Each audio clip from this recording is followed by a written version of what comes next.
अब पाकिस्तानी नक्शे से मिट जाएगा पीओके। अब भारत में होने वाली है पीओके की वापसी। सत्य साबित होगी स्वामी राम भद्राचार्य की भविष्यवाणी। अब संकट मोचन करेंगे बेड़ा पार। 2022 में चित्रकूट की धरती से स्वामी राम भद्राचार्य ने इस बात की भविष्यवाणी कर डाली थी कि 2024 से पहले पीओके अखंड भारत का हिस्सा होगा। उनका कहना था, ने कहा था राम मंदिर हमारा बन के रहेगा। मेरे बयान से ही बना। जी जी, कोर्ट ने मेरे बयान को ही माना। उसी बार मैं फिर कह रहा हूँ, हम तब तक विश्राम नहीं लेंगे जब तक पाक अर्पित कश्मीर हमको नहीं मिल जाएगा। हम लोग योजना बना भी रहे हैं, ऐसा नहीं बना रहे। योजना कब तक हो जाएगा? 2024 के पहले तक।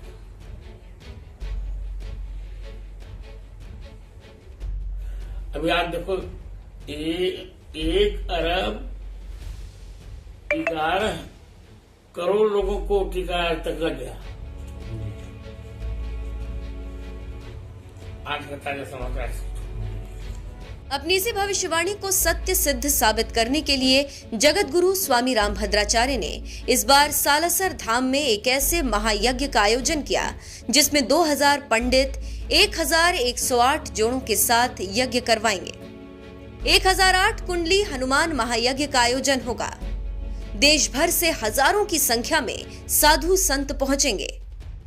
महाबली हनुमान की शक्ति से पीओके को अखंड भारत का हिस्सा बनाया जाएगा। आपकी जानकारी के लिए बता दें, ये वही जगत गुरु स्वामी राम भद्राचार्य हैं जिन्होंने अपना संपूर्ण जीवन मानव कल्याण के लिए समर्पित किया। समाज में जगत गुरु स्वामी राम भद्राचार्य जी का नाम बड़े ही आदर के साथ लिया जाता है। आंखों की रोशनी के बगैर 23 भाषाओं के ज्ञाता हैं और 80 से ज्यादा ग्रंथों की रचना कर चुके हैं। हैंडीकैप्ड यूनिवर्सिटी के संस्थापक हैं। राम मंदिर की कानूनी लड़ाई में निर्णायक भूमिका निभा चुके हैं और तो और इनके मुख से निकली अब तक ज्यादातर भविष्यवाणियां सत्य साबित हुई। इतना ही नहीं, देश के प्रधानमंत्री नरेंद्र मोदी के नवरत्नों में से एक हैं। उनके बेहद करीबी माने जाते हैं। ऐसे में पीओके की घर वापसी को लेकर स्वामी राम भद्राचार्य के इस महायज्ञ ने पड़ोसी मुल्क पाकिस्तान की चिंता बढ़ा दी। विश्व में पहली बार इतना विशाल यज्ञ हो रहा है जिसमें 1008 कुंडीय यज्ञ के लिए विशाल मंडप बनाए गए। 9 दिनों तक चलने वाले यज्ञ में 31 टन घी का इस्तेमाल होगा, जहां 250 टन खेजड़ी की लकड़ी हवन के लिए मंगवाई गई है। यज्ञ के लिए वृंदावन, अयोध्या, बनारस, मथुरा व राजस्थान के करीब 2000 पंडित बुलाए गए हैं। इसी यज्ञ में देश विदेश से लोग आहुतियां देंगे। इस महायज्ञ को लेकर स्वामी राम भद्राचार्य जी का कहना है, भारत का अभिन्न अंग पीओके जिस पर पाकिस्तान का कब्जा है, उसको वापस भारत के नक्शे में मिलाना है। उसको लेकर ये महायज्ञ किया जा रहा है। इस यज्ञ से हमारी सैन्य शक्ति, राजनेताओं, अधिकारियों तथा आम जन का मानस बनेगा और पीओके फिर से हमारे देश का एक अभिन्न हिस्सा बनेगा। स्वामी राम भद्राचार्य जी को इस बात का यकीन है कि हनुमान जी रावण के द्वारा चुराए सीता जी को लौटा सकते हैं, तो पाक अधिकृत हमारे देश का हिस्सा भी हमें दिलाएंगे। सालासर बालाजी के धाम में महायज्ञ की शुरुआत कलश यात्रा से की गई। बग्गी पर सवार होकर स्वामी श्री राम भद्राचार्य महाराज ने बालाजी के जयकारों के साथ कलश यात्रा को रवाना किया।